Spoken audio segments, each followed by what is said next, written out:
Mungu abariki sana. Amen. Basi taenda kuzungumza neno la Mungu ambalo nimelipa kichwa kinachosema umuhimu wa kuwa na Roho Mtakatifu. Umuhimu wa kuwa na Roho Mtakatifu. Sitazungumzia mambo mengi, lakini nitakuja kuzungumza kwa nini kuna umuhimu wa kuwa na Roho Mtakatifu. Faida kubwa sana kuliko faida nyingine yoyote ambayo unaweza kuipata kuwa na Roho Mtakatifu. Kuwa na Roho Mtakatifu ni faida kuliko kitu kingine chochote ambacho unaweza ukakifikiria kuwa ni faida. Bwana Yesu asifiwe sana. Taenda kuzungumzia faida mojawapo ya kuwa na Roho Mtakatifu. Kwa nini ninazungumza ni bora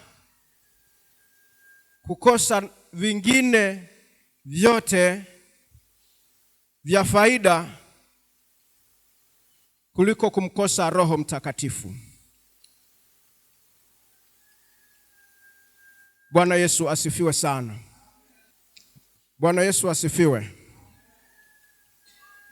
Kama watu tunao mtarajia Yesu Kristo, tunaotarajia kwenda mbinguni, tulieokoka, ni faida sana kuwa na Roho Mtakatifu. Haleluya. Na huwezi kuwa na matarajio ya kumuona Yesu, ya kumuona Bwana, ya kuwa na ushirika na Mungu bila kuwa na Roho Mtakatifu. Huwezi kuwa na matarajio ya kwenda mbinguni bila kuwa na Roho Mtakatifu. Sasa faida mojawapo ambayo Roho Mtakatifu hutufanya tufaidike, anatupa nguvu ya kuishinda dhambi. Bwana Yesu asifiwe sana. Kuishinda dhambi, hili ndilo jambo muhimu sana nataka kulielezea, la kushinda dhambi. Unawezaje kushinda dhambi bila Roho Mtakatifu?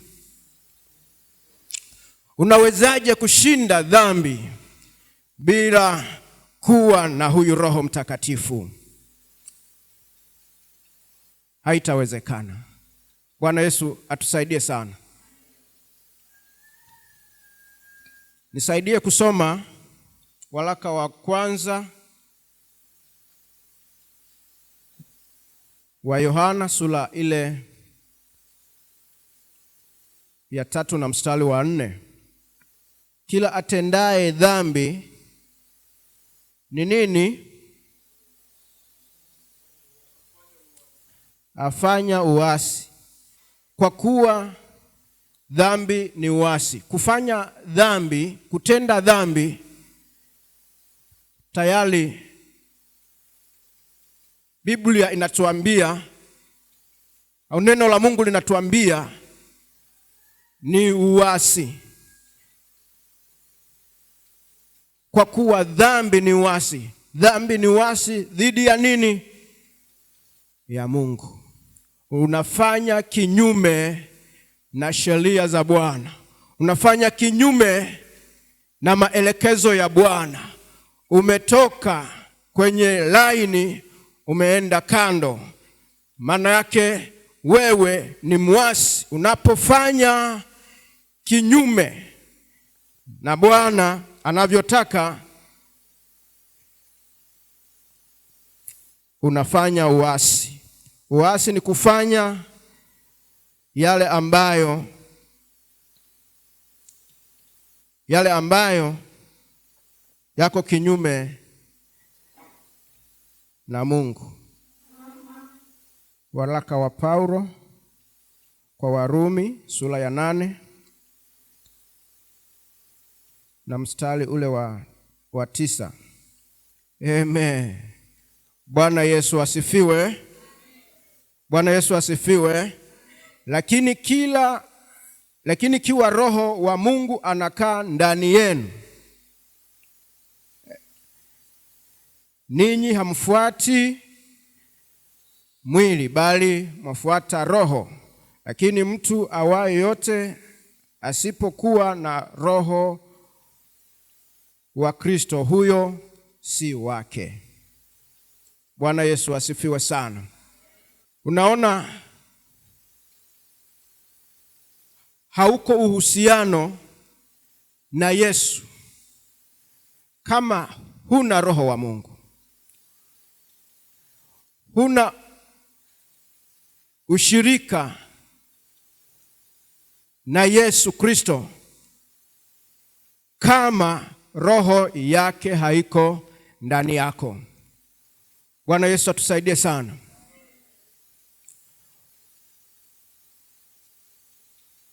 Ni vizuri tu ukajikagua kwamba huyu Roho ni naye, Roho wa Mungu ni naye. Huyu ndiye anaye tufanya tupate nguvu ya kuishinda dhambi. Bwana Yesu asifiwe sana. Unaweza ukajiuliza, kwa nini akina Petro walikuwa na ujasiri mwingi wakiwa pamoja na Yesu, lakini Yesu hakuwatuma kazi akiwa pamoja naye? Aliwaambia wasubiri mpaka watakapo pokea nguvu ya Roho Mtakatifu. Bwana Yesu asifiwe sana.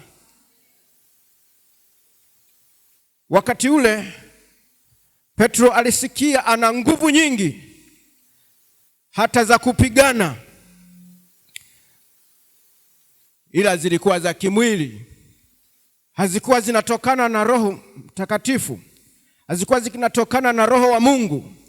Na ndiyo maana hata ilipofika wakati wa mapambano, Yesu Kristo yuko kiroho lakini Petro yuko kimwili. Ndiyo maana uliona Petro anachukua hatua ya kuchukua panga na kuanza kukata masikio ya watu. Alifikiri hiyo vita inapiganwa hivyo. Bwana Yesu atusaidie sana. Hiyo ni kwa sababu alikuwa hajapokea nguvu ya Roho Mtakatifu. Bwana Yesu asifiwe sana. Unaweza ukawa unahudhuria, unasikia moyo wa kukusukuma kuja kanisani, unahudhuria ibada, unataka kuonekana tu, lakini ukawa kama vile alivyokuwa Petro, akiwa na nguvu za kumsaidia Yesu kimwili, lakini hakuwa na nguvu za kuweza kupambana kiroho. Bwana Yesu atusaidie sana. Hii nguvu ya Roho Mtakatifu ndiyo inayotufanya tuweze kuishinda dhambi. Ndiyo inayoweza kutufanya tumuone Mungu. Ndiyo inayoweza kutufanya mambo makubwa ndani yetu yaweze kutokea. Vinginevyo hatuna Roho Mtakatifu, tuna Roho wa Mungu ndani yetu, lazima tutajikuta tunakatana mapanga. Bwana Yesu atusaidie sana. Bwana Yesu atusaidie sana. Ukiona iko dhambi inayokung'ang'ania, inakushinda kila leo,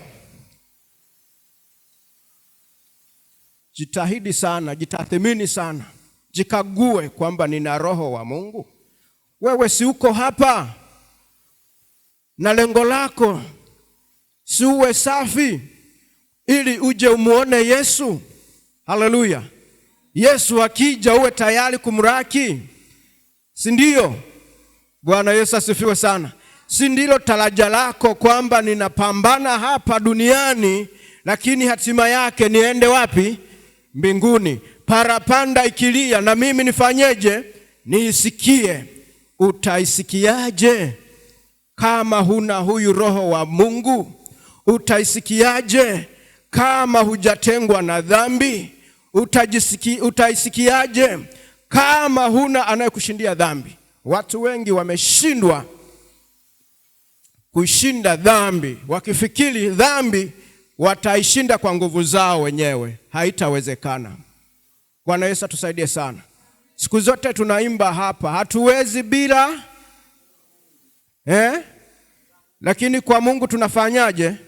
Tunamkimbilia ili atuwezeshe. Maana yake hatunaga nguvu ya kwetu wenyewe inayoweza kutufanya tushinde, ila tunashinda kwa sababu nguvu ya Mungu imo ndani yetu, ndio inaweza kutufanya tushinde. Haleluya. Haleluya. Roho Mtakatifu ndiye ambaye anaweza kutupatia tunda la Roho katika maisha yetu. Bwana Yesu asifiwe sana.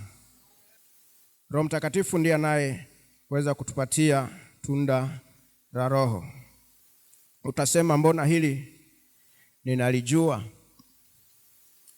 Bwana Yesu asifiwe sana. Utasema hili mbona ninalijua? Tunda la Roho. Issue si kulijua tu. Issue ni kuliishi. Nilionekane kwako. Hili tunda la Roho lionekane kwako. Bwana Yesu asifiwe sana. Galatia sura ya 5 na mstari wa 22.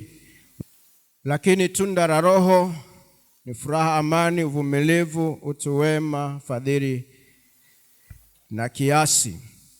Haleluya, haleluya. Na mambo yanayoendelea hapo tunayajua. Na kwa sababu tunayajua, nimesema issue sio kuyajua. Haleluya. Je, linaonekana kwako?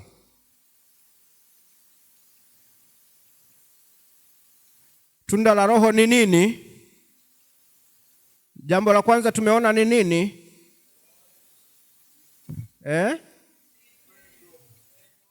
Upendo.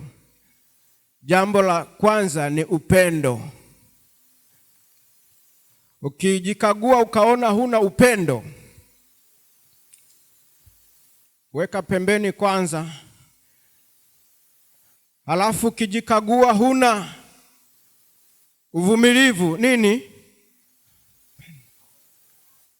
Huna furaha, amani, uvumilivu, utu wema, furaha, uaminifu, upole, kiasi, juu ya mambo kama hayo hakuna sheria. Bwana Yesu asifiwe sana. Ukijikagua ukajiona huna furaha, tambua kwamba hilo limekupita pembeni na huyo Roho haunaye.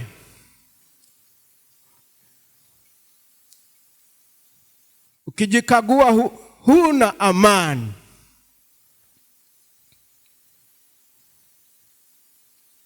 huna amani, manake vyote hivi vinatokana na tunda la Roho. Tunda ni moja linalokuwa na vipengele kadhaa humu ndani, linalokuwa na vitu hivyo: upendo, furaha, amani, uvumilivu. Ukijikagua ukaona huna uvumilivu, huu uvumilivu ni kitu kinakaa ndani ya tunda la Roho. Mtu yeyote mwenye Roho wa Mungu, maana tumesema kwamba Roho wa Mungu ndiye anayetupa tunda la Roho. Bwana Yesu asifiwe sana. Ndiye anayetupa tunda la Roho. Ukiwa na Roho wa Mungu una tunda la Roho. Sasa ukijikagua tena ukaona hauna uvumilivu, jiseti upya. Mtafute huyu Roho Mtakatifu akae ndani yako, ili ya kwamba akupatie vitu hivi. Ukiwa na uvumilivu hutashindwa kuishi na mtu. Bwana Yesu asifiwe sana. Hutashindwa kuishi hata na mtu mbaya, ukiwa na uvumilivu ambao unakaa ndani ya tunda la Roho. Bwana Yesu asifiwe sana. Utu wema. Bwana Yesu asifiwe sana. Msisitizo wa serikali wanasisitiza wawe na utu. Ni jambo kubwa sana. Haleluya. Na Mungu anasisitiza utu wema, ingawa wao hawajamalizia utu wema, nasema utu tu. Haleluya. Mungu anasisitiza utu wema. Bwana Yesu asifiwe sana.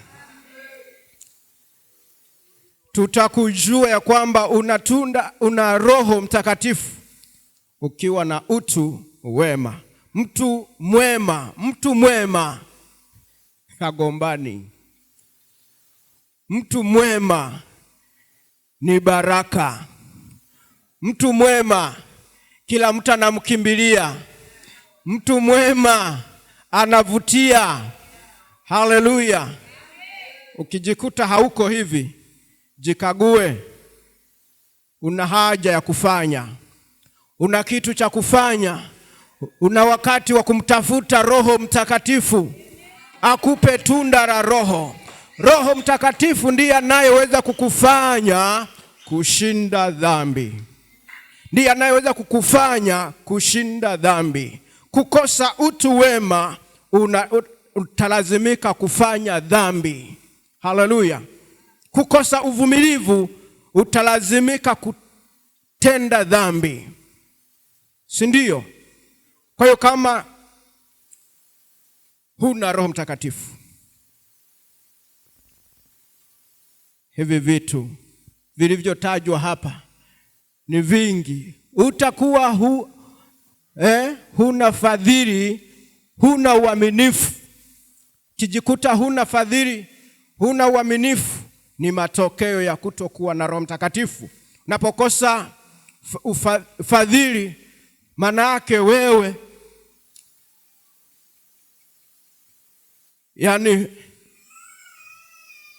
hukaribishi. Lakini pia sio mwaminifu. Kosa uaminifu, hakuna mtu atakupenda ukiwa sio mwaminifu. Bwana Yesu atusaidie sana. Sasa haya yote tunayoyaona hapa, yaliyotajwa hapa, haya tutakuwa nayo tukiwa na tunda, lakini tutakuwa na tunda la Roho Mtakatifu tukiwa tunaye huyo Roho Mtakatifu. Tunda linazaliwa na uwepo wa Roho Mtakatifu ndani yako.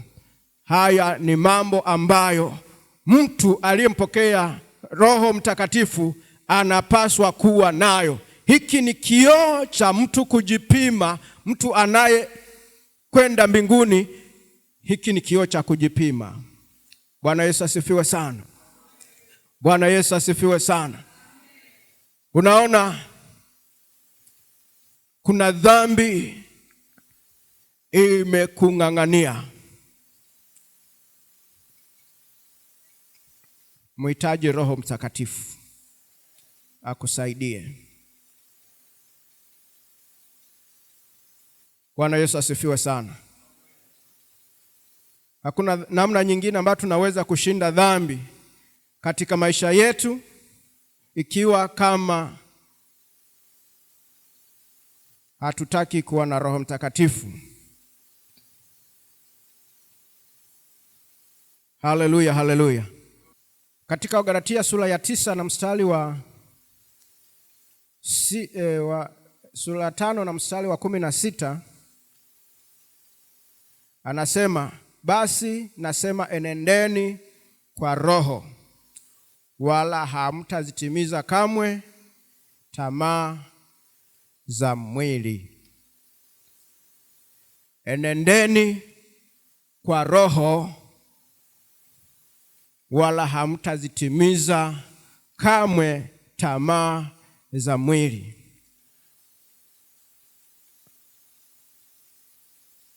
Roho Mtakatifu ndiye anaweza kutushindia dhambi kama tulivyokwisha kusema. Kama hatuwezi kuenenda kwa Roho, hatuwezi kuzitimiza kamwe tamaa za mwili. Mwili una mambo mengi, unahitaji vitu vingi, lakini nikwambie, ukiwa na Roho Mtakatifu ndani yako, hivi vitu vyote vingi vya kimwili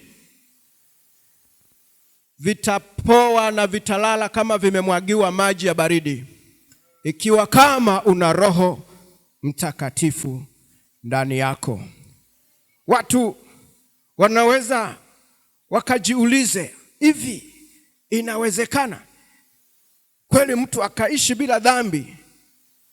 Inawezekana mtu akaishi bila dhambi. Haleluya. Inawezekana mtu akaishi bila dhambi, na utaweza kuishi bila dhambi kwa sababu Roho Mtakatifu yuko ndani yako. Haleluya. Huyo ndiye anaweza tu kukufanya uishi bila dhambi.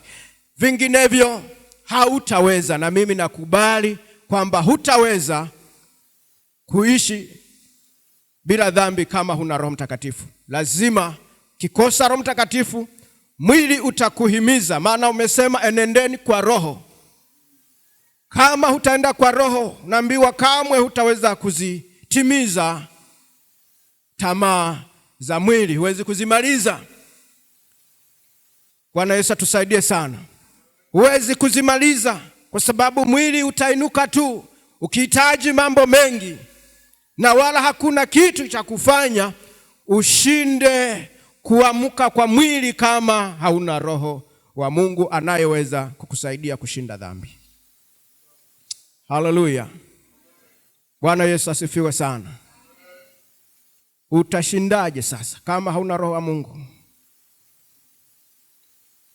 Itawezekanaje? Kwanza huyu Roho Mtakatifu ndiye atakayekusaidia kuisikia parapanda ya Bwana. Ndiye atakayekusaidia kunyenyuka, kuvikwa mabawa ya kuweza kumlaki Yesu mawinguni. Utaendaje kama una Roho wa Mungu? Kwa hiyo nataka ujue ya kwamba Roho Mtakatifu ni wa muhimu sana katika maisha yetu, ili ya kwamba aweze kutusaidia, kwa sababu sisi wenyeji wetu ni mbinguni, sio hapa duniani. Hapa tupo kwa muda tu. Kwa hiyo tufanye mambo yote tukijua kwamba tuna mahala tunaenda. Haleluya. Hapa duniani sio kwetu. Tunaishi kwa muda mfupi sana ambao tumeazimwa na Mungu kwamba tuwepo. Na kadri tunavyokuwepo hapa, tunatakiwa tuishi kwa kiasi kama tunda la Roho linavyosema.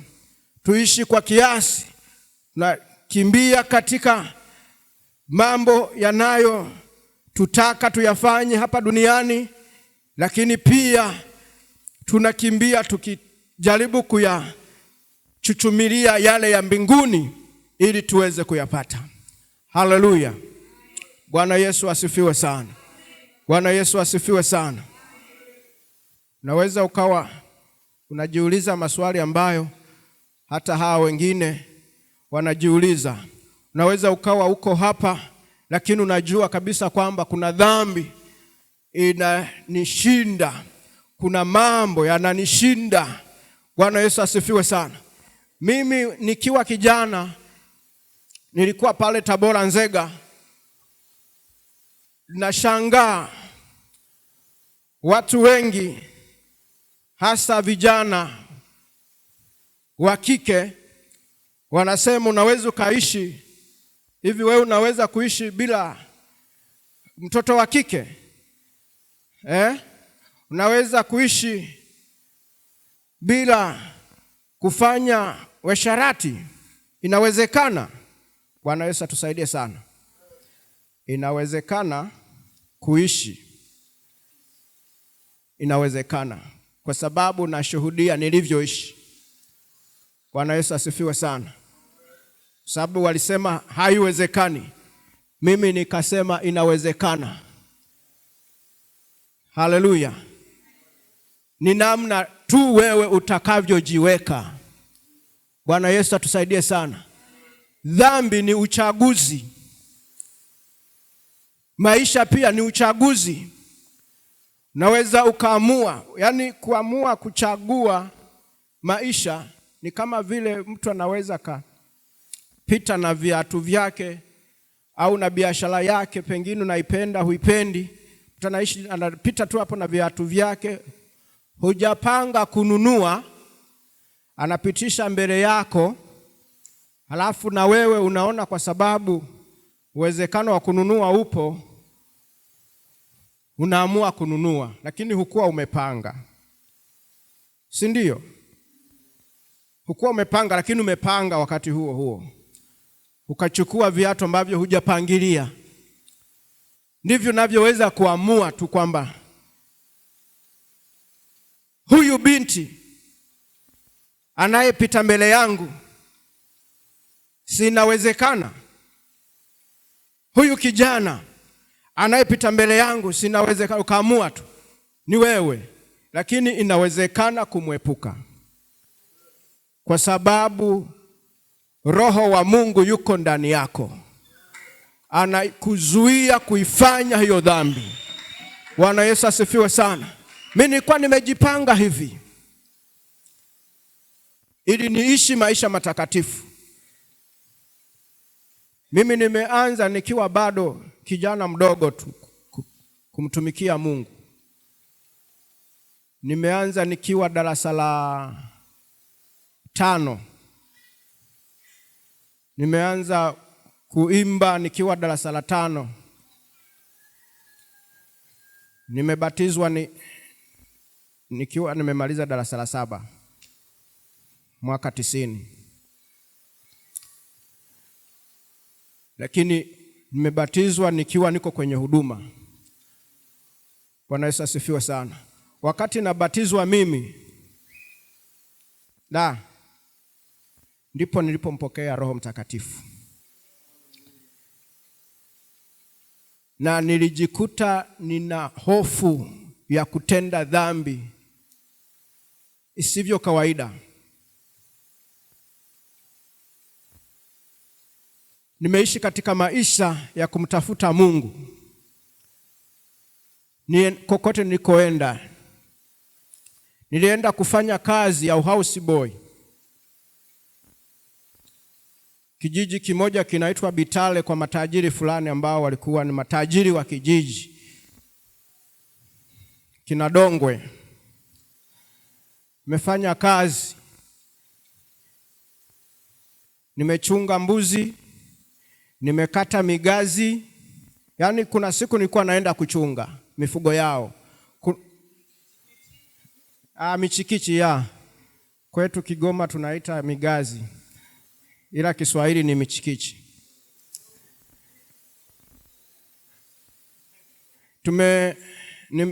Kuna siku nilikuwa naenda kuchunga mbuzi, kuna siku nilikuwa naenda shamba kukata hiyo michikichi. Sasa mchikichi sijui ni tunda au tunda ndo mchikichi. Sawa. Siku zingine naenda dukani. Nafanya kazi ya dukani. Yule bosi alinipenda sana sana sana. Sana sana sana.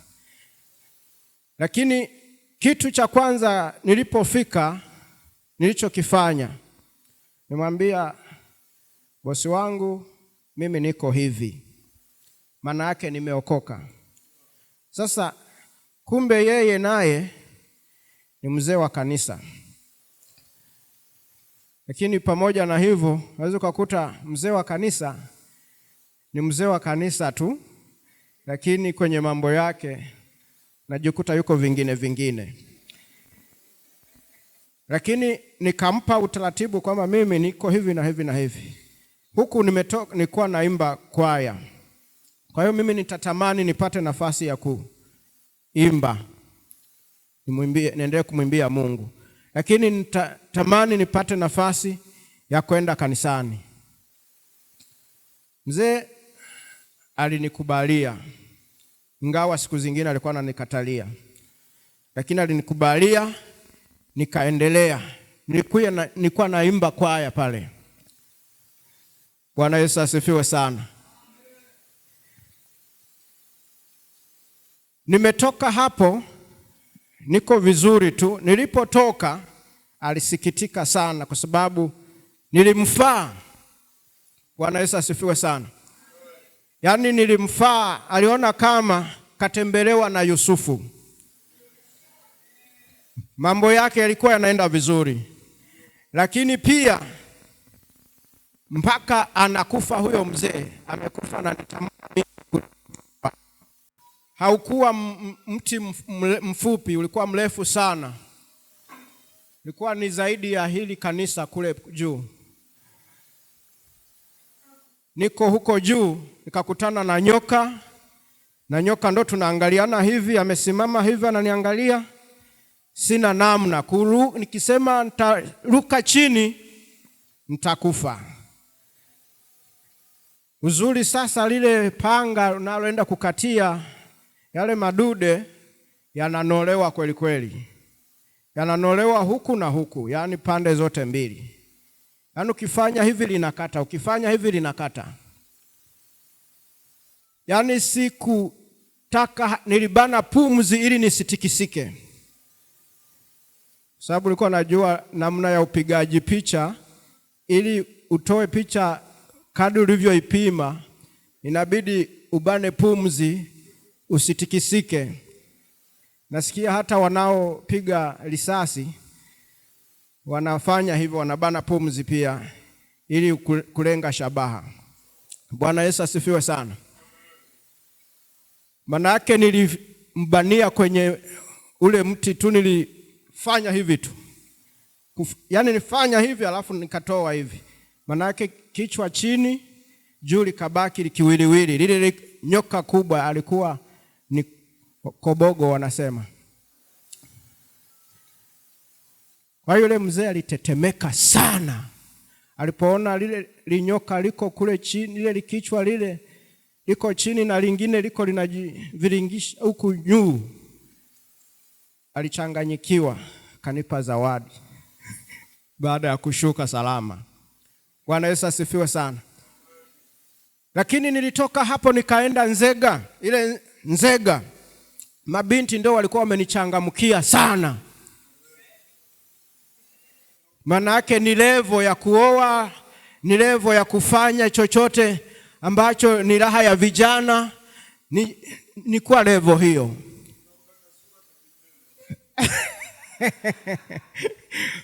Bwana Yesu asifiwe sana. Lakini niliamua kujitunza. Nilisoma habari za Yusufu mapema. Yusufu alikuwa mzuri wa uso, wa sura, vizuri sana. Bwana Yesu asifiwe sana. Akasema, nimtendeje Bwana ubaya mkubwa namna hii nimkose Mungu? Bwana Yesu atusaidie sana. Yusufu alishinda ile dhambi. Kwa hizo habari nilizisoma mapema. Huko Nzega mpaka Waarabu wa kike. Kuna Mwarabu mmoja alinikuta nyumbani, niko napika, amekuja amekusudia. Nilimpisha kwa kukimbia. Nilikimbia mtaani, nikapiga kona, sikuonekana. Nilimaliza huko lisaa lizima, sikurudi mpaka alipoondoka. Bwana Yesu asifiwe sana. Na kesho yake akanijia akasema, unajifanya mlokole, tutaona. Mwishowe yeye alipotea, maana alikuwa ni mteja wangu, anakuja alikuwa anasema, mteja, tunatafanyaje biashara ya kuuziana tu na kununuliana? Haitawezekana, lazima nitakupata tu. Nilimshinda. Bwana Yesu asifiwe sana. Ratiba niliyokuwa nimeipanga, asubuhi saa 11 kanisani, saa 1 ndo naenda kazini. Saa 11 kanisa lilikuwa karibu tu, na mapema kanisani tunaomba. Tulikuwa na vijana wenzangu, tunaomba. Tukimaliza kazini saa 9 usiku tulikuwa tunaamka pia tunaomba. Saa 8 saa 9 tunaomba. Tukimaliza kazi jioni kanisani, tunatoka tunaenda kuomba saa 1, saa 2 tunarudi nyumbani. Bwana Yesu asifiwe sana. Ilinifanya mambo ya kimwili kwangu yawe baridi, yawe yamekufa. Bwana Yesu asifiwe sana. Roho Mtakatifu alinisaidia kuweza kushinda dhambi ya uzinzi nikiwa kijana. Haleluya. Sasa wewe unayesema kwamba haiwezekani, inawezekana. Mimi nilishinda. Haleluya. Inawezekana. Na ukiwa unaona kuna vitu vinakushinda, kuna dhambi na kushinda namna hiyo, wewe ni kudhamiria kutubu. Utubu, udhamirie kumtafuta huyu Roho Mtakatifu ili aweze kukusaidia kushinda dhambi. Haleluya. Haleluya.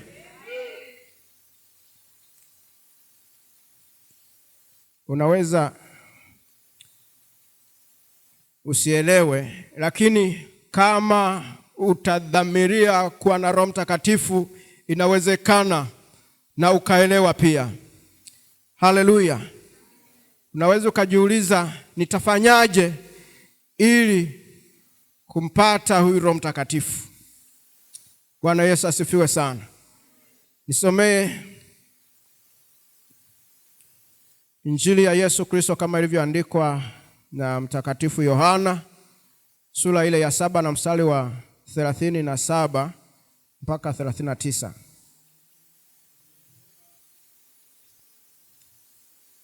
Haleluya. Amen.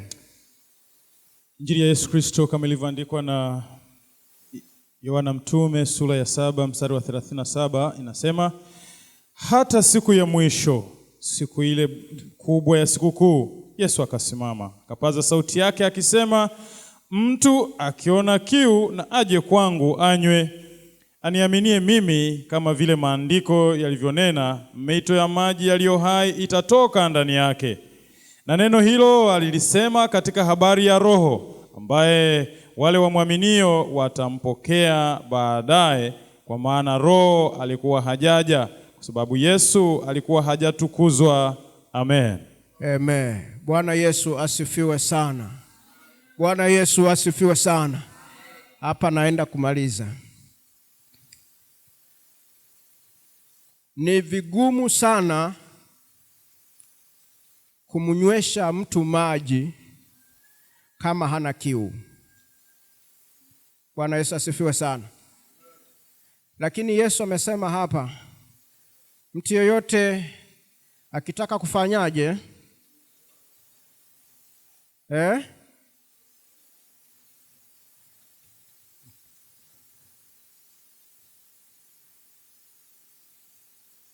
Ngoja tusome hapa tulipo mstari wa 37.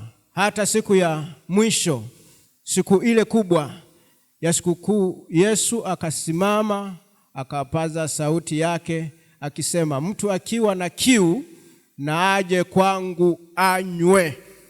Haleluya. 39. Na neno hilo alilisema katika habari ya Roho ambaye wale wamwaminio watampokea baadaye, kwa maana Roho alikuwa hajaja kwa sababu yeye alikuwa hajatukuzwa. Bwana Yesu asifiwe sana. Mtu akiwa na kiu na aje kwangu anywe. Haleluya. Nimesema ni ngumu sana mtu asiyekuwa na kiu kumnywesha maji akayanywa. Hapa watu wengi wanaumwa mgogoro mkubwa, watu kutokunywa maji. Wana matatizo mengi. Tasikia mwili wako una sumu nyingi kwa sababu tu haunywi maji. Bwana Yesu atusaidie sana. Na hii inasababishwa na watu wengi kwa kutokunywa maji. Matatizo mengi yanasababishwa na watu kutokunywa maji, na ndio maana wakati mwingine madaktari wanaruhusu na kuwashauri kwamba nenda uhakikishe kila siku na kunywa maji lita 3-4 kila siku, hakikisha unakunywa, lakini inashindikana.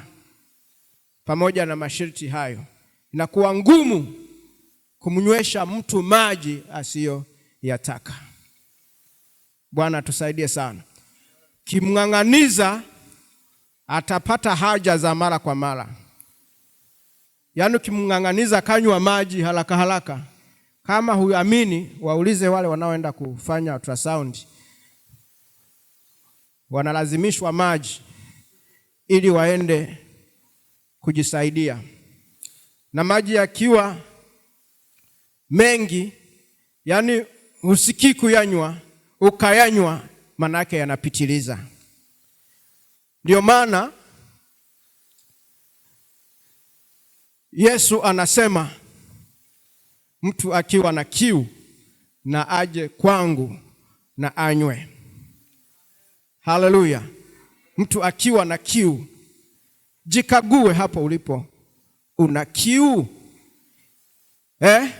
Una kiu na Roho Mtakatifu? Maana alikuwa anazungumza kwa habari ya Roho ambaye watu wale waliomwamini watampokea baadaye. Jikague, je, una kiu? Manake kama hauna kiu, hata nikikung'ang'aniza,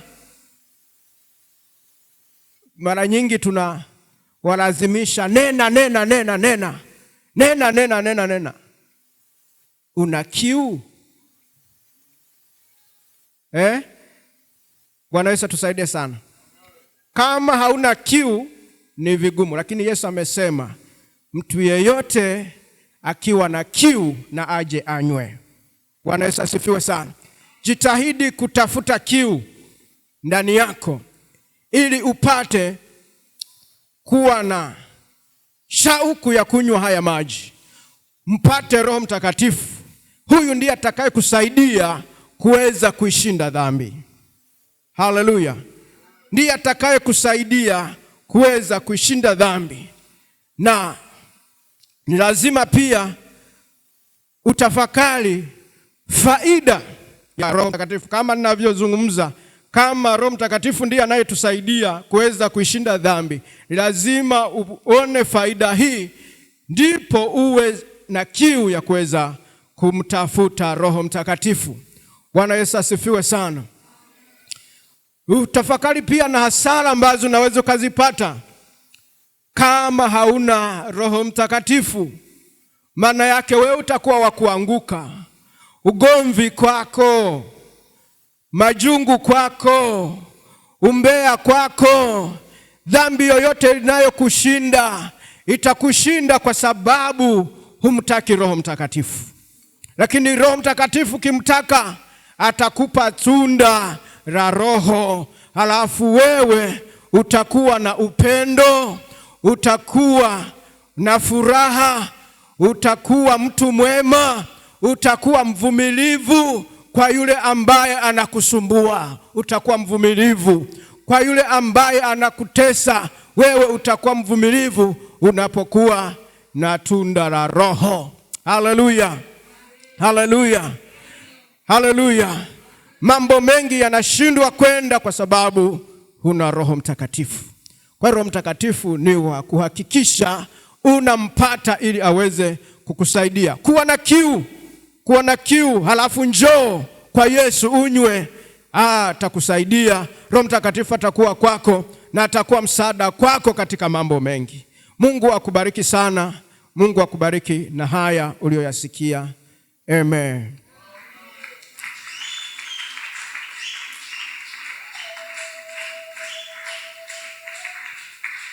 Kama una kiu na unatamani pia Roho Mtakatifu aje kwako, bado yupo. Bwana Yesu asifiwe sana. Yupo Roho Mtakatifu, na yupo kwa wale wenye kiu. Huna kiu huwezi kumpokea, na huna kiu itakuwa ni hasara, utakosa vitu vingi vya maana.